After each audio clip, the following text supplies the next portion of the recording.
Got a 2004 Toyota MR2? Lost your key fob or need to reprogram it? Save money and time by doing it yourself. This video provides a step-by-step guide to programming your key fob without special tools or a trip to the dealership. We'll cover the process and troubleshoot common issues. Your MR2 uses a basic remote entry system that relies on radio frequency signals. The key fob acts as a transmitter, sending a coded signal to a receiver module located in the vehicle. This receiver is typically found under the dashboard or within the driver's door panel, where it processes the incoming signal to lock or unlock the doors. The system supports up to 4 key fobs programmed to work with a single vehicle, each using a unique rolling code for basic security against unauthorized access. Understanding these system basics, the transmitter, receiver location, and multi-fob capability, is essential for successful reprogramming of your MR2's remote entry. Fortunately, you only need a few things. You will need your existing key fob, or a compatible aftermarket replacement, your MR2's ignition key, and a little patience. A multimeter can be useful for troubleshooting fob battery issues, but isn't essential to get started. No OBD2 scanners or software are required. First, close all doors. Insert your key into the ignition. Cycle the key from the off to the on position without starting the engine, 5 times within 10 seconds. The door locks should cycle automatically, indicating programming mode.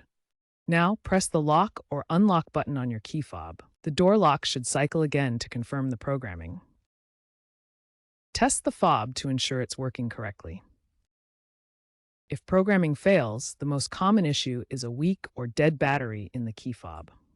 Always check and replace it first, as batteries typically last 1 to 2 years. Make sure your replacement fob is compatible with 2000 to 2004 Toyota MR2 models.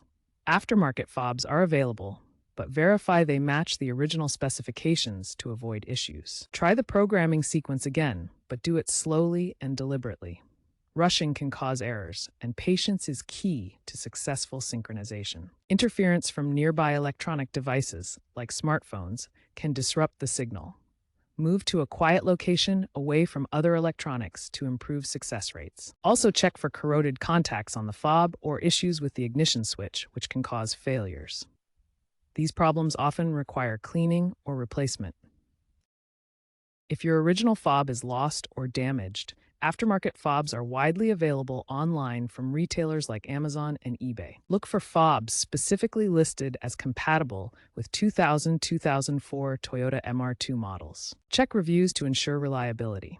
Some aftermarket fobs may have improved battery life or LED indicators. Also, note that aftermarket fobs may require a secondary key for initial use. Automotive technicians recommend DIY fob programming as a straightforward way to save money. Dealerships often charge $50 to $100 for this service, but programming yourself can save an average of $75 per attempt.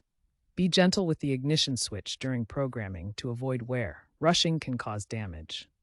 According to a recent MR2 Owners Club survey, 78% of owners succeed at home, avoiding professional costs. While automotive technology trends toward keyless systems and smartphone apps, the DIY programming method for your MR2 will remain relevant for many years. Consider using rechargeable batteries in your fob to reduce electronic waste and save money over time.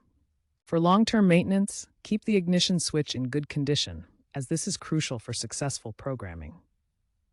As your MR2 ages, DIY success rates will likely improve as the online knowledge base expands with more tutorials and shared experiences. Success rates improve with growing knowledge base.